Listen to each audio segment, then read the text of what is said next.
Eto na, nagsimula na po guys yung kanila pong Blitz tiebreak. So first game po, puti agad si Wesley So at ang tinira niya, Joe Baba London.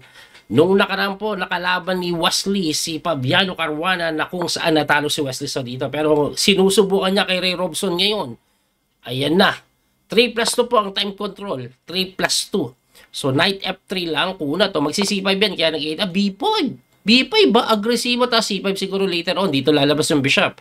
Wesley So, kung Jobaba London player ka, ganito. Usually kasi pag Jobaba setup, queenside castling eh. Kaya siguro ginawa ni Ray Robson to make sure na bago pa mag queenside castling ang white, meron na pong paparating na mga bomba ng pawn. Ayan. Napaisip agad si Wesley. Sumugod lang yung kabayo. Aba. Tangma pa din eh, no? Pangit kasi yung Bishop D3 para sa aking pananaw, no? Kasi may ganoon. Mapipilitan ka kainin dahil may C4. Kaya inuna niya na lang ito. Okay? Siguro ang Reyna dadalhin dito. Hindi ako sigurado dyan. Pero inuna yung kabayong tumalon eh. Ay, pineprement niya yung Knight Develop kasi may ganun. Kaya nga ay grabe namang ikot ng Yoka Baby yan. Yun lang pala yun para hindi makapag C5.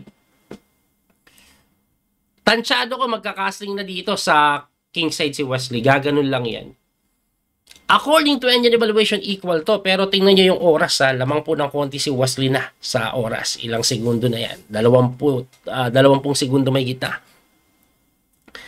Magkakapanikan to. Pinapanood ko rin sila ng live sa board ngayon eh. Ayan, no? Kasi pag panic time, ano po ito hindi po ito online. Pag panic time, pag ganito pong mga laban, medyo nagtumatalsik yung pyesa dyan eh.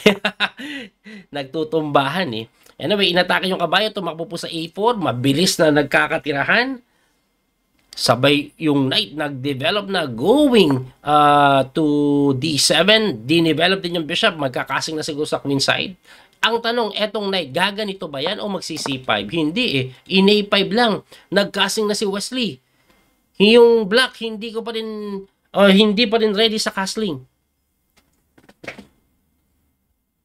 Crucial na po ito. Dalawang laban lang to. Laglagan na.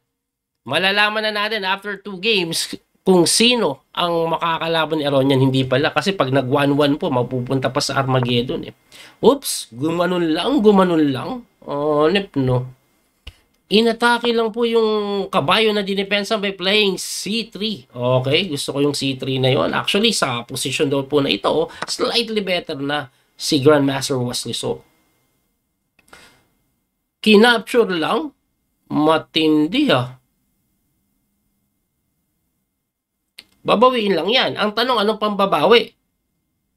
Ay, grabe yung engine, no? Ayoko maniwala, pero ito pinapatira ng engine eh. Kasi po, pagka ganyan, pagka takes mo, capture doon. Pag kinapture mo to, takes. Hindi naman pwede makain to dahil may capture doon sa C7. Pero binawi ni Wesley ng knight, which is also good enough to maintain a clear advantage sa position na ito. Hindi pa kasi nakakastling yung itim. Tapos may play po sa C-file. Ito pong si Wesley. Lamang din po si Wesley sa oras. Ayan. Bilis ni Wesley tumiro. Umatras lang yung bishop. Gagawin. Tatalon ba to? Tumalon nga. Ang best move is knight A4 eh. Eto hindi siya gano'ng kaganda. Pero eto yung parang unang tingin na matitingnan mo. Parang ayan eh. At nagcasting lang si Robson. Rook C1. Ayan. So talagang pine-pressure po ito. Yan po ang ginagawa ngayon dito ni Grandmaster Wesley. So ang pinaka-threat po niyan, ito kakainin niya yan tapos magna-knight takes. Kasi nga, naka-extra yung bishop sa C7. So tingnan po natin kung anong gagawin ni Ray Robson. Less than a minute na lang si Robson. Mabilis si Wesley. Ayan, halos 1 minuto po yung kalamangan. Tandaan, 3 plus 2 ang time control. Kinapture na lang. Ayan, babawiin siguro yan ng pawn para mag 1 pawn up advantage. Ay, hindi pala mag 1 pawn up. Kasi pagka pawn takes knight E8. Diba? Pero, ayun, din may pensa. Pero, according to engine, this is really bad for the side of black. Sa kadailahan na natin nyo, napaka-passive naman po ng kanyang pyesa dyan. At, ayun na nga, tinulakan, umatras. Okay? May pressure po sa C6. Ito pong si Wesley So dito. Nakakaba pag ganito, no? Ayoko marating sa yung ganitong po sitwasyon. Nakakaba. Kailangan matibay dibdib mo dito kasi isang mali, laglag ka eh. Hanip na yan. 30 seconds na lang. Ayan, medyo lamang sa oras si Wesley. Talagang lamang siya pagpabilisan eh. Pagpabilisan, lamang talaga siya kay Robson. At big advantage po ito for Wesley na, nadala niya para sa aking pananaw. No? Na nadala niya po sa Blitz event somehow. Hindi makatira si Robson. Bagal. Mabagal.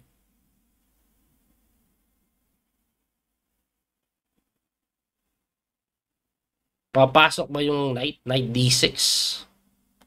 Kaya lang Bishop A6, Bishop C6 lang ata eh. Hindi din makatira si Wesley pero isang minuto pa rin ang kanyang kalamangan dito. 17 seconds na lang si Robson. Ang time control, 3 minutes tapos may 2 segundong dagdag bawat tira. According to engine po ito, Rook C3 lang. Hindi ko sigurado kung bakit. At pumasok po yung kabayo ni Wesley. Kinapture niya po yung A6, of course. Binawi ng kabayo. Tinirahan ng E4. Napakaganda ng break ng E4 na yan. Ayan. Kasi, exchange of value once a good ones. Center pawn yan, pero double pa rin yan eh. Double pawn eh. Kaya, yan ang ginagawa. At yung Rook C3, may ganun oh. Grabe yung Rook C3 idea. Mamatihin. Ayan na. Rook G3 na yan. Ewan ko bakit tinira to. Para yung knight, susok pa dito. Kaso may Rook G3 nga eh. Rook H3 pwede din pala. Basta itakbo mo yung kabayo, ay yung tore bago paharangan ng kabayo. Nag H3, kain lang daw to. Kulong ah. Hindi ba kulong? May kain dito.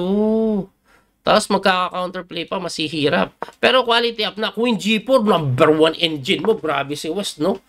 Napakagaling. Knight F5, number 1 engine move na naman. Ginagalingan na masyado ni West, ah. Winning na daw pagka Knight F5. Kasi may sacrifice. Knight F5, Queen E6, Rook sacrifice lang. At nakita ni West. Pag nakita, ay nakita, hindi nakita eh. Ang bilis tinira. 6 seconds na lang po dito si Robson. Makita niya kaya ang only move. Only move ay yung pinakamagandang tira is G4. Naku po, nakakatakot yung G4 na yun itira. Pero yun daw po ang best move eh. Kasi halos equal pa eh. Dahil may kain po sa E5. Nakita ni Wesley yung G4. At least nakita niya na no? Grabe ka excellent daw oh. Oh. Night check lang daw. Night check. Ay, yun lang. Nag-losing pa nga. Mahiwaga ka talaga, Chis. Tumagilid pa. Na time pressure pa si Wes. Uy! Ano nangyayari? Ako litong-lito. Winning na si Wesley.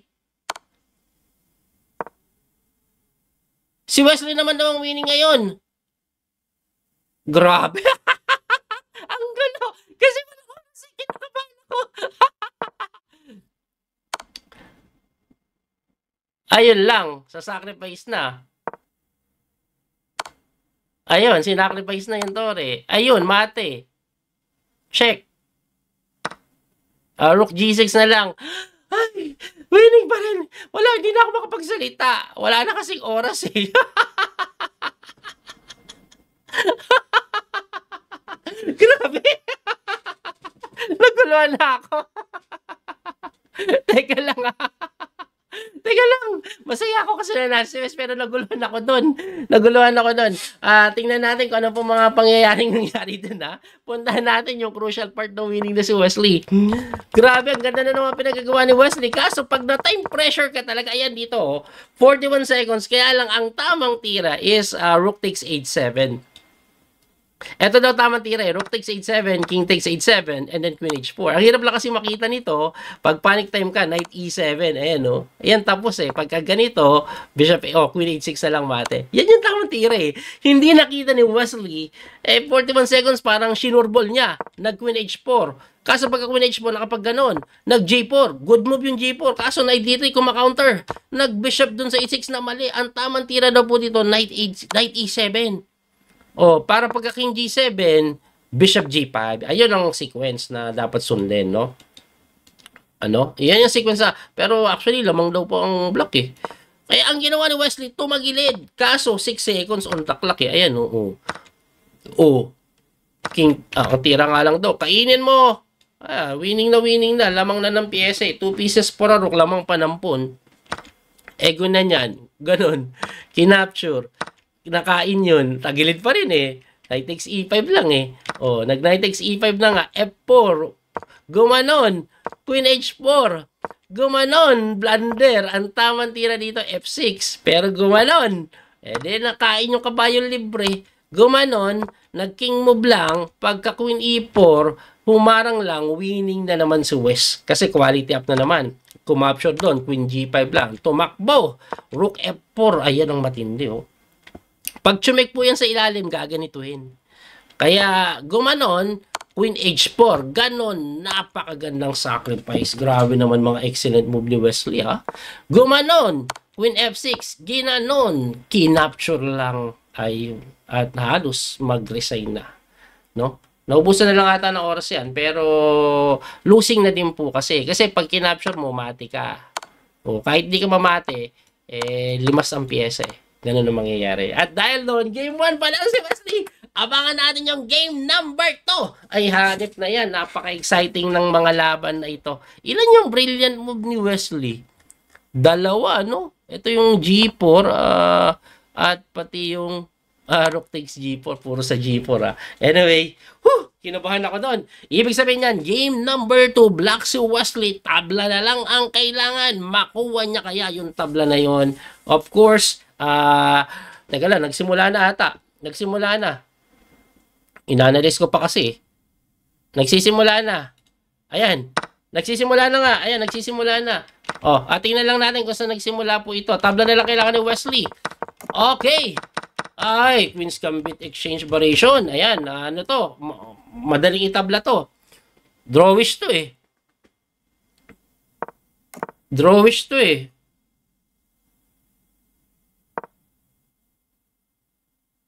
Alam ko, drawish to. Lagi itong nilalayan. Very symmetrical yung pawn structure. Parehong-pareho ng pyesa. Napalit na yung reyna. So, wag lang magkamali na matindi si Wesley. Itong larong ito ay matatabla. Tabla lang kailangan ni West. Tandaan ha. Pagdating sa oras, medyo dikit pa rin.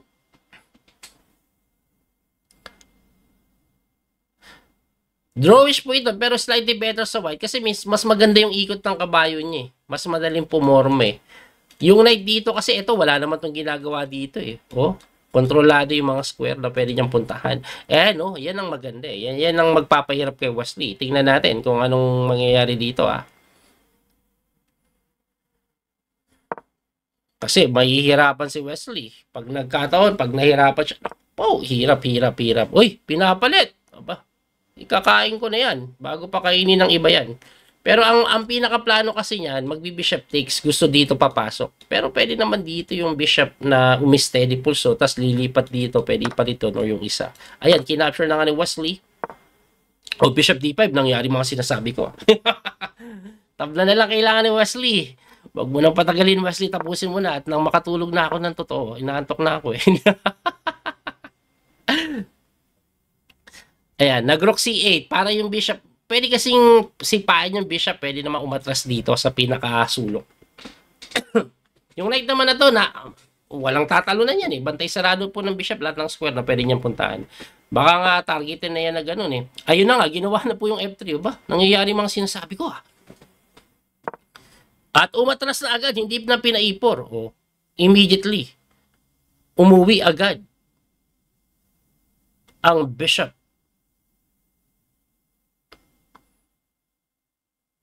Lamang si Wesley sa oras. Yan ang kagandahan dito. Inipor. Okay. Kailangan lang mapalit-palit yung pyesa eh. Siguro knight d7 ganito. Or pwede din dito ganon.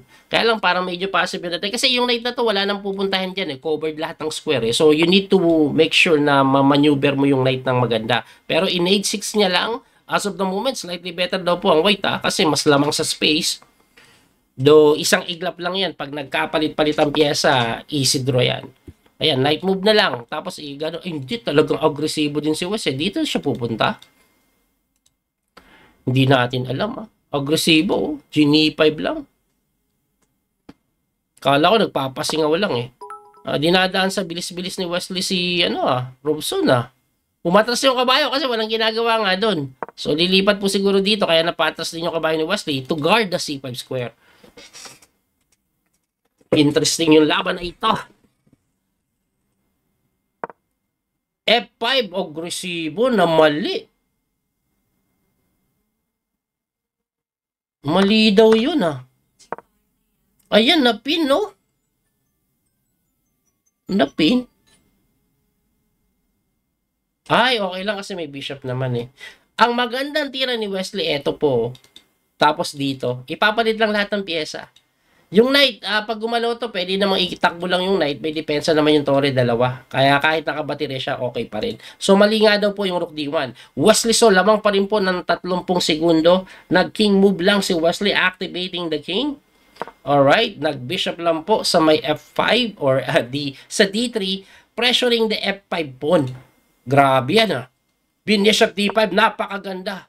Napakaganda para makakadepensa siya ng ganun. Yun siguro yung plano niyan. Siguro, nag-iisip si Wesley kasi pag pala gumalaw yung bishop, may knight na ganun eh. Ay, hindi dyan. Dito pala. Yan. This is what I meant. Pag gumanon, gaganito lang siguro yan.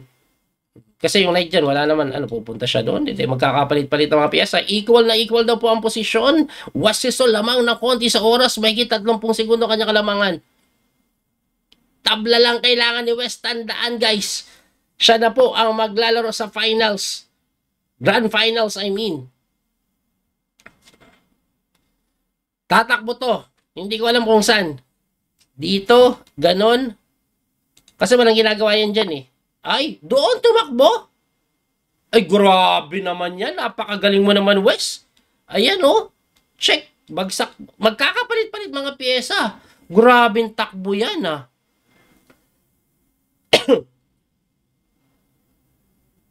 Grabing takbo yan, sir.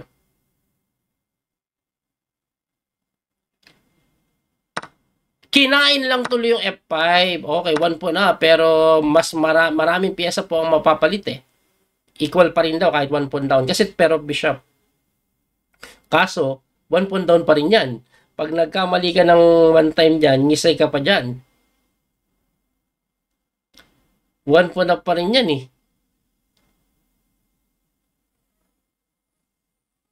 1 pawn up yan. May tabla to. Kaya lang 1 pawn up eh.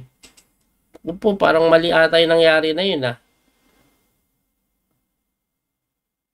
No, napapaisip si Wesley bigla. Kinapture Tunek.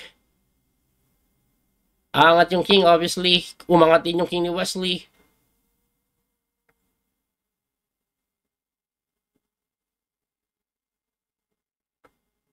One pawn up pa rin yan ah. Medyo na kinabahan ako bigla ah. 1 pawn up eh. Ipapalitan na siguro yung tore para mas madaling itabla. Hindi pinalit ni Wesley yung tore eh.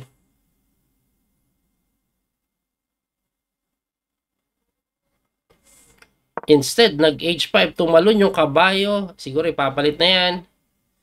Alam niyo kung bakit? Pag pinalit po ito, tumalon yung kabayo dyan. Kakainin lang yan. Kasi opposite bishop, tabla yan. Kahit 1 pawn up. At yun na nga po pinalit. Yung knight, laging pwedeng ipalit yan sa itim na bishop. Tabla na. Pwede nang ipalit sa itim na bishop yan. Tabla na. Lumalapit yung king. Ayan. Equal daw po eh. Kaso walang oras, 4 seconds on the clock. Tinulak. Oy. Wala na. Babara na. Babara lang to. Ayun. Yung knight na to, wala. Hindi makakatulong yan. Babantayan. Hindi makakatulong. Tabla na. Ayan na. Na-fortress na yung knight eh. Every time na gagalaw yung knight na yan, titikman. Mas maganda pa nga ng ginagawa ni Wesley. Madali na po itabla to.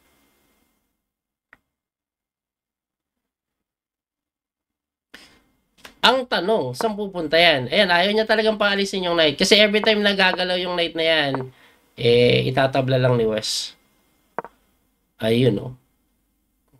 Oh, nako po, magdedelikading pa. Ayan na, nagdedelikading pa. Oh, ayan na. Magdedelikading pa nga.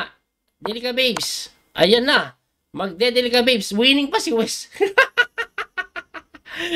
Winning na si Wesley. Bishop F2, engine move. Ay, yan, winning pa din yan. Pero Bishop F2, ang malupit eh, ganun eh. Ang bilis eh. Oh, pero winning pa to. Winning pa si Wes. Ayan, oh. Bishop takes G3. Winning na si Wes. Nag-resign na. Ay, natalo sa oras. Ayos. 2-0 sa Blitz. Very good ka, Wesley. Hindi na natin i-analyze to. Masaya na tayong nanalo. Hindi, equal lang yun. Pero, winning na to kasi, ayan na nga, kakainin. Tapos itutulak. Congratulations, Wesley. Pasok sa winners, not winners, sa Grand Final. So, ganito po ang mangyayari sa Grand Finals. Si Wesley So po, aangat, makakalaban niya yung champion ng winners bracket na si Lebon Aronian. So, 4 na laro yun eh. 2 standard, 2 rapid. Unahan maka 2.5. Pag nanalo si Wesley So doon, mapupunta naman sila sa 4 na rapid. Kasi twice to beat po si Lebon eh. Pero, pag si Wesley ang natalo sa match, talo na agad. Yun po ang advantage ni Lebon. 2 beses mo siya dapat talunin sa match. Anyway, sana po nag-enjoy kayo. Muli ito po yung Coach Pini Master Daniel Causo. Maraming salamat sa inyong support. God bless mga kabiyaya. Congrats Wesley. Kita kits. Don't forget to like and share. Bye-bye. Thank you. That little mouse, 'cause I'm an album.